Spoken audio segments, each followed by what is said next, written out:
there was some woman, and I think we were all in agreement that this woman was a real sucker in the situation. But she gets a phone call, and some guy's like, hey, Publishers Clearinghouse. And she said he didn't sound very smart, and he couldn't string his words together in a very impressive way. And he might have been drunk also. But he said, I won the Golden Nugget or whatever. Golden Harvest. Golden Harvest. The Golden Harvest award or prize from Publishers Clearinghouse.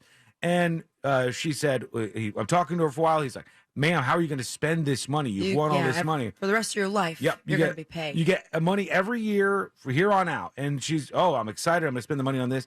And he said, look, for tax purposes or whatever, I just need a cashier's check from you.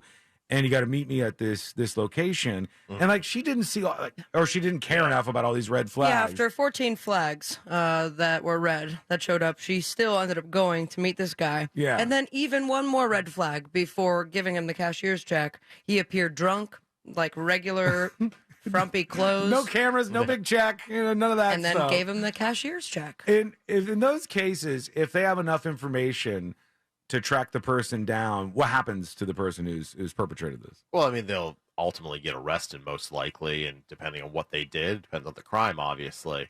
I always kind of wonder, how many people did that guy call before he got this person to participate in it?